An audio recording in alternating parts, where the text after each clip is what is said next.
Okay, good morning. Another beautiful winter day in Florida.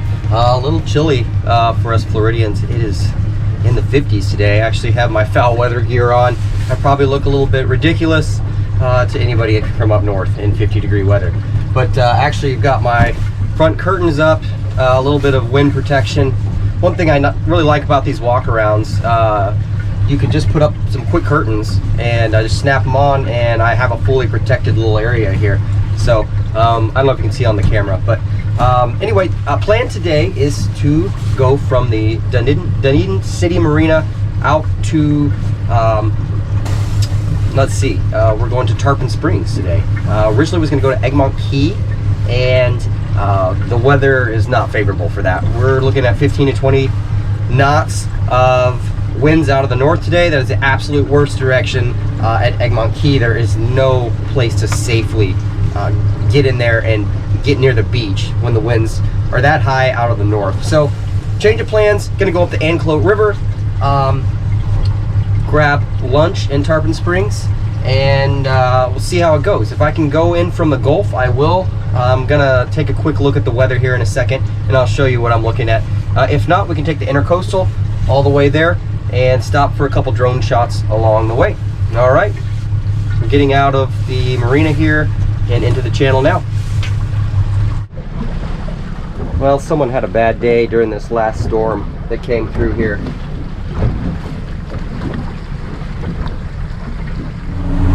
Okay, in the intercoastal right now, and it is a gorgeous day.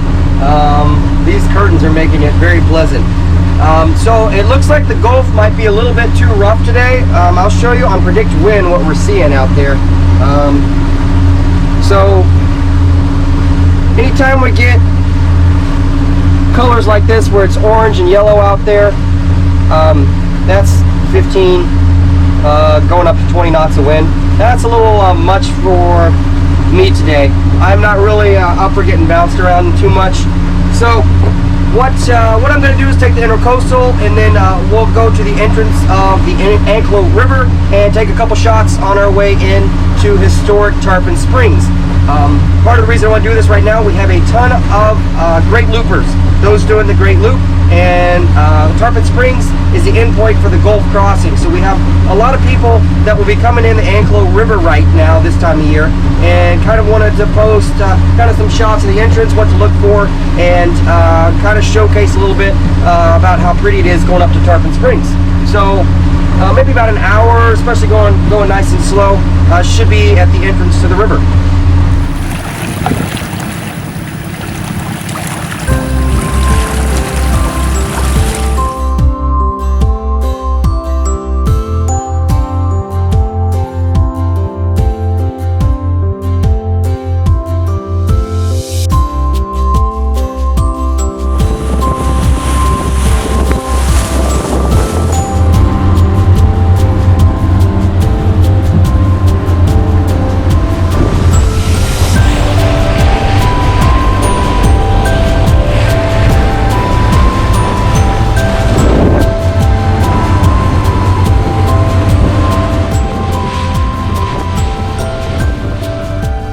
Okay, quick little stop at Anclote Key, right outside the entrance to the river, which is behind me. I can see the markers. So I'm gonna take a quick look around. There's a lighthouse here. Gets shallow real fast. I'm still a ways from the shore, and I'm only in 2.5 feet of water here. So drop the power pole. Gonna get the drone up real quick and take a look.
the river.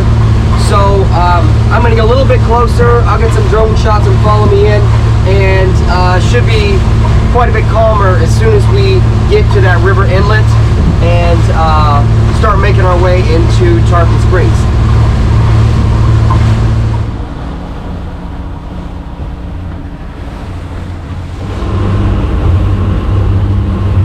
Okay, we are entering the channel for the Anclote River. A lot of traffic this time of year. I've got a sailboat right in front of me, so I'll probably overtake them in just a few minutes and should be at the mouth of the river.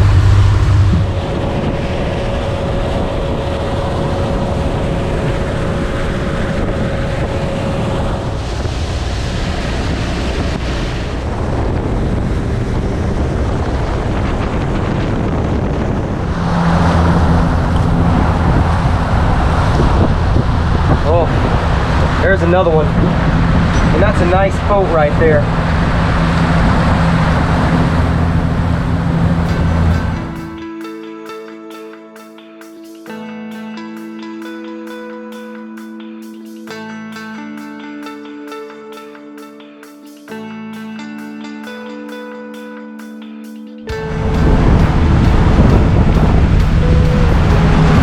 That's a beautiful Viking.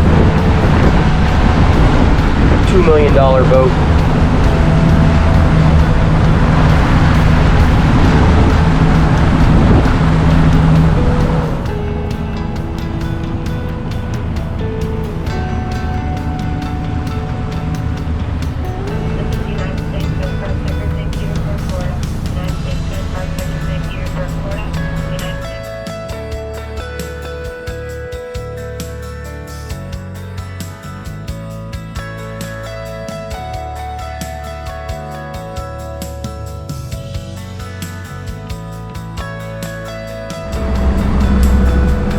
Downtown Tarpon Springs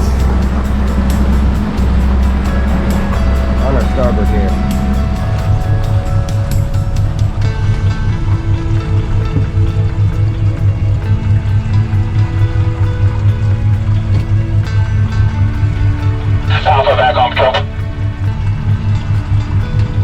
All right, pulling into Captain Jack's restaurant for lunch.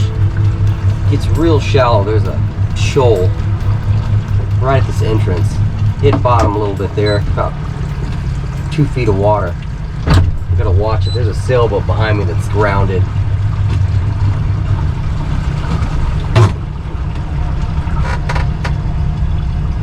He was trying to follow me. Bad idea.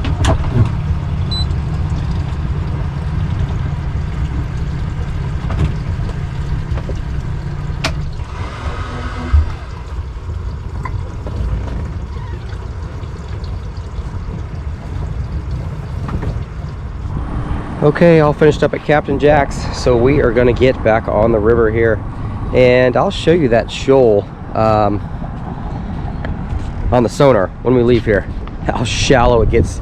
And part of that's we're at ultra low tide right now, and it's rising now, but anyway, gotta watch it coming in here. But anyway, great fish sandwich at Captain Jack's as usual, and ready to head back downriver. Yeah, that'd be downriver. All right.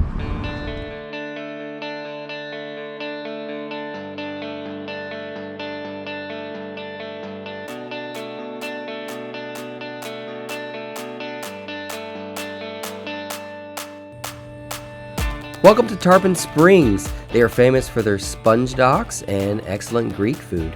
This is a stop on the Great Loop. This is the termination point for those crossing the Gulf on the Great Loop, and you'll see there are lots of restaurants, plenty of dockage for boats, and a just beautiful spot to visit. So if anytime you're in this part of the world, I highly recommend downtown Tarpon Springs and the sponge docks.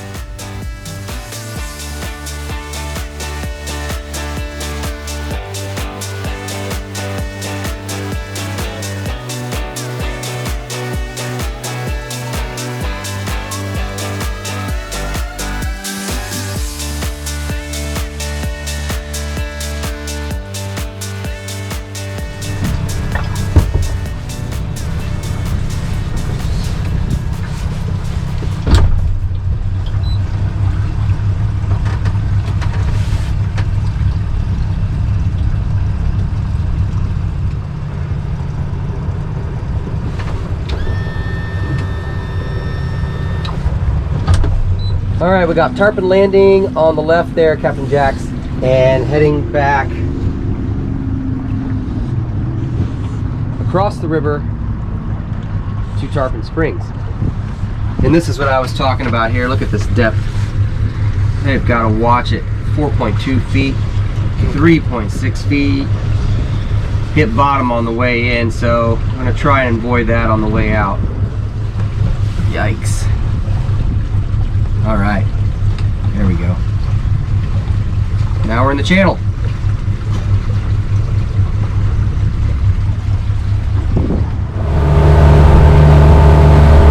Okay, so that concludes our trip to Tarpon Springs.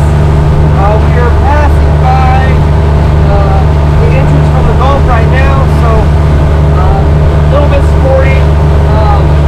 These are those 15 to 20 knot winds that we were seeing earlier on Predict Wind. So another 20 minutes to go down the intercoastal. We'll be back to Dunedin. Hope everybody enjoyed the shots from this trip, and we will see you next time.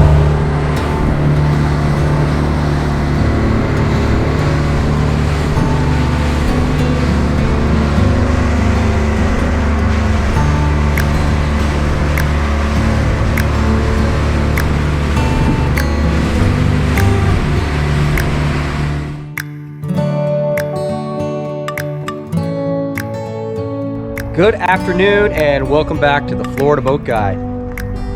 We've got something not too exciting today. I am here in Land O Lakes.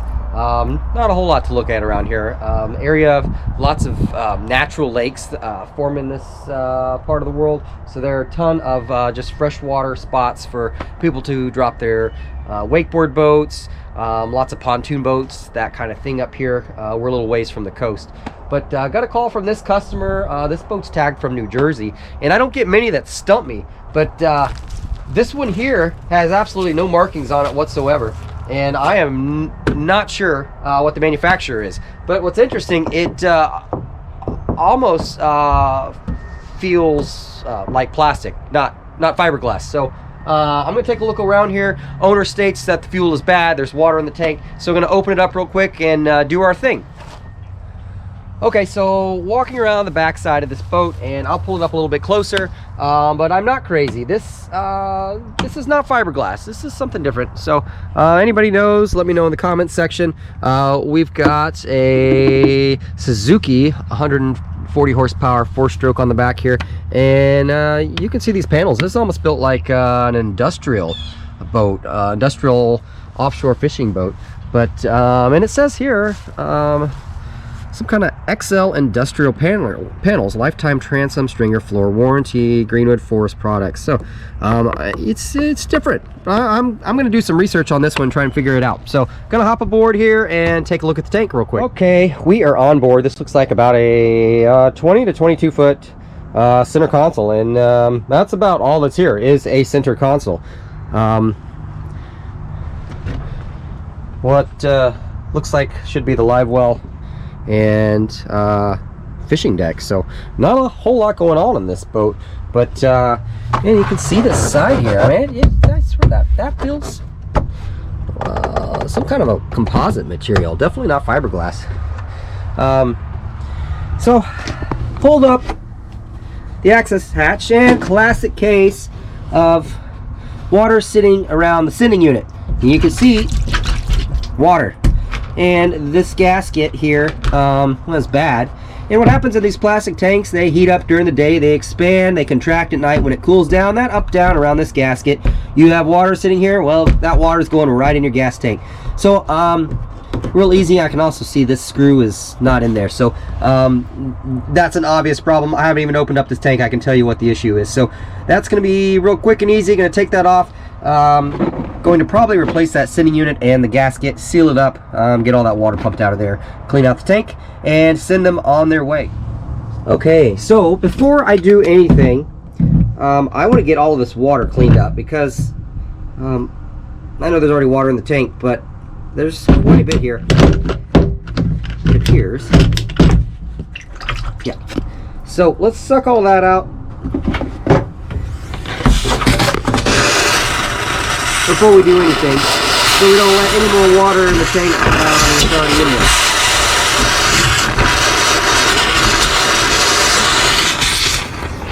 Okay, so this sending unit is out. Two of the screws were not even screwed down all the way, and you can see this gasket is just completely done. And all this dry deposits just shows me that water was seeping in there. And so this is one of the downfalls of a plastic tank. They tend to deform over time, and that little divot depression is where the water sits, and of course that's right where the hole is into the tank. So not an issue on metal tanks. So like I said, the one downside with the plastic tanks, you have to watch that. Do not let water sit on top of this area of the tank, or you'll be calling me out. So now that that's out, going to get this completely cleaned out. Okay, this tank all cleaned up. The original sending unit is just completely done. That's missing the float, so that wasn't gonna work anyway. And this gasket is just absolutely worthless. The owner purchased a new sending unit, but this is way too tall for this tank. So for now, just gonna tape it up and button this up, hopefully keep the water out, and have them come back and install a sending unit that fits. But otherwise, all finished up here. Lots of water in the tank as expected. Bad gas. This thing's been sitting a long time. If I had to guess by the look of it, at least 3 years that gas has been sitting in there. So anyway, I'm gonna get the drone up here in a second, take a look around, hopefully see some of those lakes here in Land O'Lakes, and then head on back.